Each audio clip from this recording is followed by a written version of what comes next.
lemos um pequeno trecho que fala do povo que volta para a terra prometida, para aquele lugar do qual o próprio Deus havia se preparado. O povo havia sofrido perseguições, dificuldades, fome, mas eles confiaram que a libertação de seu povo estava próxima e eles caminharam para isso. Por isso a leitura nos diz que o Senhor nos receberia como entre preces e cantos, e como um pai acolhe seus filhos. Tudo isso para mostrar a importância de nós sabermos esperar, de termos a virtude da esperança, de sabermos confiar. Por isso a liturgia hoje, digamos assim, que nos presenteia com este Evangelho, que nos fala do cego Bartimeu. O Evangelho, a princípio, um tanto quanto muito simples para nós, que poderíamos até passar despercebido frente a inúmeras situações que nos colocam.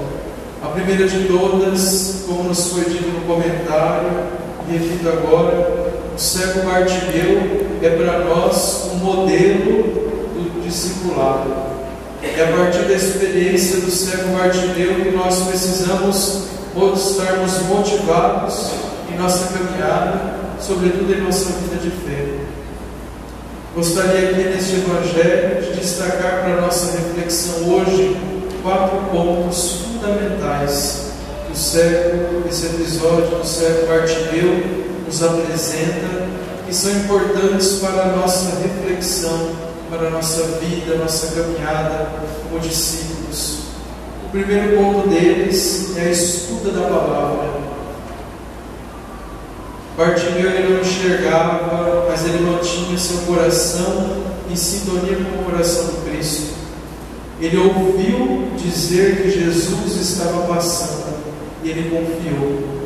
Mediante a escuta da palavra, também nós hoje precisamos exercer a nossa confiança na palavra. Embora muitas vezes nós não vejamos uma luz no fundo do túnel, mas mediante a escuta da palavra, nós precisamos buscar exercer a nossa fé, a nossa confiança em Cristo. Jesus, ele ouve que Jesus vem se aproximando. Quantas vezes também Jesus se aproxima de cada um de nós, de diversas formas, sobretudo pela sua palavra, e assim, muitas vezes, nós temos dificuldade para compreender a sua presença em nossa vida. Outro ponto, o cego Bartimeu, ele toma um posicionamento de testemunho diante da sua fé. Aqui é importante para nós que não basta simplesmente nós ouvirmos a palavra, nós precisamos, mediante essa palavra ouvida, meditada, rezada, termos um posicionamento na nossa vida cristã. A palavra não pode chegar até nós e nós fazemos de conta que nada aconteceu. Mediante esse posicionamento do cego Bartimeu, que nós conseguimos a partir de agora compreender os outros 2 pontos. Sem esses 2 primeiros pontos, a escuta da palavra e esse posicionamento da fé, nós não temos como sermos discípulos. Se nós não ouvimos, nós não seguimos, nós não temos um posicionamento. Então, para o nosso segmento, é importantíssimo esses 2 pontos, a escuta e o nosso posicionamento, mediante o nosso testemunho de fé. Outro ponto para nós, o terceiro, a urgência da oração. Qual é a oração que Bartimeu faz a Jesus? Jesus, filho de Davi, tem piedade de mim. Ele suplica, ele dirige a Jesus a sua oração.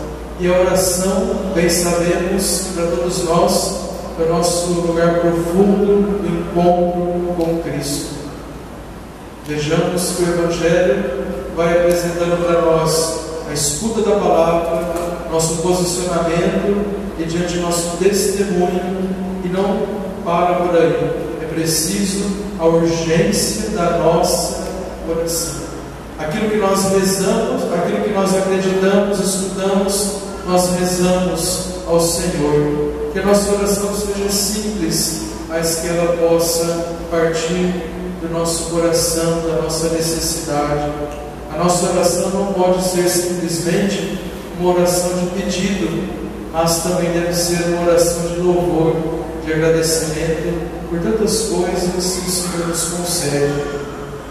Por fim, ainda o Senhor nos mostra que é preciso intensificarmos a nossa vida de oração.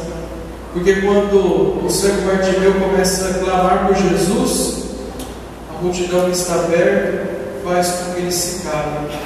Assim também conosco, quando nós buscamos cada vez mais ouvir a palavra, quando nós procuramos dar nosso testemunho, quando nós buscamos rezar, parece que algumas coisas vão nos acontecendo para nos tirar do foco, para nos afastar da nossa mística, fazendo com que nós não tenhamos o nosso encontro com Cristo.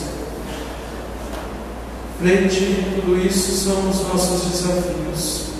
Mas para que termos o nosso encontro com Cristo? Para Ele simplesmente nos curar? Nem sempre. Muitas vezes o nosso encontro com Cristo nós o fazemos, mas o Senhor não nos cura. O Senhor talvez permite que algo aconteça na nossa vida daquilo que nós não queremos. No entanto, o nosso encontro com Cristo deve nos fazer compreender o seu plano de amor para com cada um de nós. Esse é o verdadeiro sentido do nosso encontro com Cristo. Não simplesmente para Ele nos curar ou para nos dar aquilo que nós queremos, mas para que nós possamos compreender o seu plano de amor para conosco. Por isso, o cego Bartimeu se torna para nós um modelo daquele que caminha, daquele que vai ao encontro. O cego Bartimeu deve ser para nós um modelo daquele que soube cultivar a virtude da esperança. Ele perdeu a visão, mas ele não perdeu a esperança. Assim também nós, muitas vezes, nós não compreendemos o plano de Deus, nós não conseguimos saber para onde caminhamos, mas, no entanto, nós não podemos perder a virtude da esperança. Que o Cristo, através de Sua palavra, nos ajude em nossa caminhada. Embora muitas vezes nos sentimos cegos diante de tantas situações, sobretudo pelo pecado, por diversas coisas nos prendem, são os nossos mantos que nos aprisionam à beira do caminho, não nos deixando fazer o nosso encontro com Cristo. Mas que a palavra do Cristo hoje, que o exemplo de vida, de perseverança, de fé do cego Bartimeu nos ajude, sobretudo em nossa perseverança, na nossa vida de oração. Que a palavra nos dê ânimo e a Eucaristia nos fortaleça em nossa caminhada. Louvado seja o nosso Senhor Jesus Cristo.